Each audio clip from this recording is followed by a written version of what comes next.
Yo, c'est comment? J'espère que vous portez à merveille. Ici Frankie Nova. Aujourd'hui, je vais vous raconter une petite story time, une histoire que j'ai vraiment vécue. Un peu drôle et vraiment particulière en fait. Disons que depuis mes 16 ans, mon plus grand rêve c'était d'aller en Amérique. Du coup, je disais ça toujours à mes parents. Je disais à maman que je veux aller en Amérique. Elle refusait à chaque fois. Elle disait de rester ici après les études, de travailler avec elle quoi. C'est pas qu'elle n'avait pas elle n'a pas les moyens de m'envoyer en Amérique, juste que elle dit les bails de vous connaissez les darons. Donc, un jour j'ai fait un rêve. J'ai fait le rêve que j'ai joué à la loterie Visa et que j'ai gagné. Comme généralement mes rêves se réalisent à chaque fois que je les fais, je pensais que non, que vraiment cette fois-ci ça va marcher. Donc j'ai décidé de jouer à la loterie Visa en étant vraiment sûr à 100% que j'allais gagner en fait. Donc j'ai joué. Du coup, quand j'ai joué, j'ai commencé par transformer mes manières quoi. J'ai commencé par m'exprimer en anglais couramment. Genre, je faisais l'effort quoi. Quand je sors, quand je vois la voisine et tout, elle me salue, je réponds en anglais. Un jour, je me rappelais que j'étais sorti, j'ai vu la tontine d'à côté. Elle m'a salué, j'ai répondu en anglais. Elle m'avait demandé pourquoi je m'exprime maintenant en anglais. Et je lui ai dit que non, c'est comme ça, bientôt je vais partir en Amérique. Et elle dit, ah bon, là c'est bien ça mon fils et tous ces bails là, voilà. Donc, je me rappelais que je draguais une meuf dans notre quartier, pas très loin de chez nous quoi. Donc, souvent le père de la meuf, c'est un gars vraiment, vous voyez non, il fait un peu les draps là, il est vraiment un peu violent avec les garçons quoi. Donc, un jour j'ai pris mon courage à deux mains et je suis allé. Quand j'ai sonné, je l'ai vu. J'ai dit que c'est comme ça, j'étais venu voir sa fille. Il m'a dit qu'il n'y a pas de problème de rentrer. Donc quand je suis rentré, premièrement il m'avait salué. Quand il m'a salué, j'ai répondu aussi en anglais, comme je le fais quoi.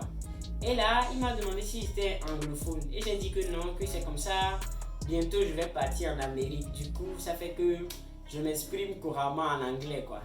Du coup, il m'a dit, ah bon, tu pars en Amérique? J'ai dit oui, que bientôt je vais partir. Donc il n'a pas voulu savoir comment. Bon, lui, puisqu'il savait que ma famille était pas mal, était à l'aise financièrement, donc il savait que bon, sûrement je ne bluffe pas quoi. Donc quand je suis rentré, j'ai vu sa fille.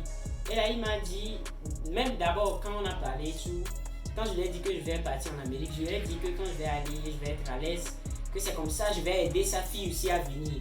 Puisque lui pensait que j'étais l'ami de sa fille, alors que nous, c'était plus que ça quoi. Donc il pensait que j'étais l'ami de sa fille. Là il a dit, il n'y a pas de problème. Quand je suis allé, il m'a dit, j'ai déjà 18 ans, donc j'ai dit oui. Et là, pour pouvoir honorer ou fêter l'événement et la nouvelle qu'il vient d'apprendre, il avait demandé à sa fille d'amener le whisky qu'il avait dans son tiroir quoi.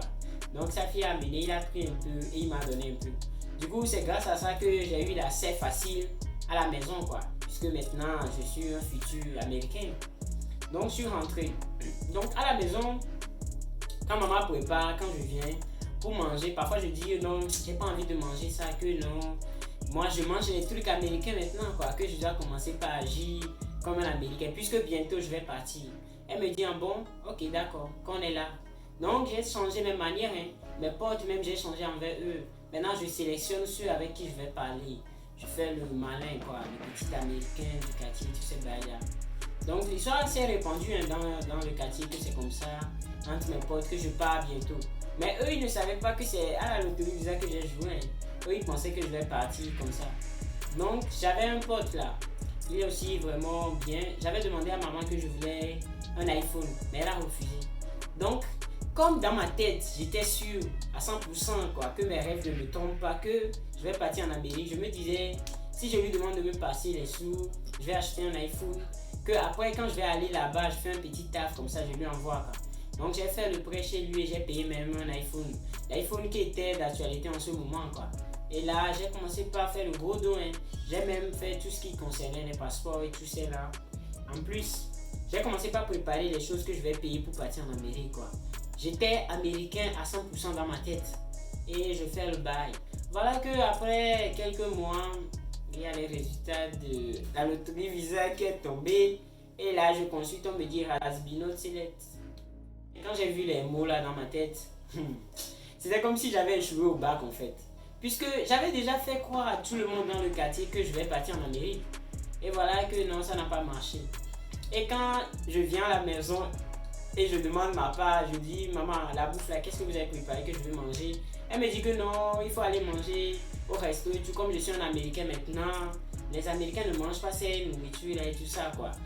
Et je me rappelle que même quand je suis sorti, il y avait la tante là, la tante à laquelle j'avais dit que bientôt je pars en Amérique. Elle m'avait demandé, oh mais mon fils ça va, j'avais dit oui. Cette fois-ci j'ai répondu en français et pas en anglais. Et puis elle m'a dit, oh tu ne pars pas encore. J'ai dit, non, non, c'est pour bientôt. C'est pour bientôt. Même si je savais dans mon cœur que non, c'était mort quoi. Parce que maman ne va jamais accepter que je parte. Et là, j'ai dû vraiment commencer par taffer. J'ai fait les petits boulots pour pouvoir payer le pote chez qui j'ai fait le prêt. Le tonton là, le tonton d'à côté là, celui, la fille que je draguais là, son père, celui qui m'a donné le whisky là. Je sais pas comment il a fait, mais finalement il a appris l'histoire que c'était comme ça, c'était la loterie Visa que j'avais joué, que c'était sur ça que je comptais pour partir en Amérique quoi. Donc il a appris que malheureusement aussi j'ai échoué. Donc c'est comme s'il paraît que c'est sa fille qui me disait ça et que le whisky qu'il m'a donné, genre comme c'est pas quelqu'un de financièrement aussi ça comme nous quoi. Donc le whisky qu'il avait là, c'était un whisky spécial qu'il gardait, qu'il sortait dans les occasions spéciales quoi. Et c'est ça que je suis allé prendre, soit disant que je partais en Amérique. Là, il a dit à sa fille que le jour il va me voir encore, que c'est mort, c'est fini pour moi quoi.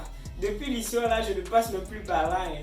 Quand je vais même payer quelque part dans le quartier là, je passe par la route là. Je fais tout pour éviter sa zone là quoi. Parce que s'il me voit, carrément c'est mort. Je suis foutu quoi. Et l'histoire avec sa fille là, c'est foutu. Moi je ne peux plus jamais mettre pied dans la maison là. Ça disant que je vais draguer encore sa fille ou quelque chose comme ça. À peu près voilà, c'était une petite histoire qui s'est passée. Et c'était bien quand même. Donc je vous invite à vous abonner à ma chaîne. N'oubliez pas de commenter mes vidéos. Et on se capte après, on est ensemble ça. Ciao.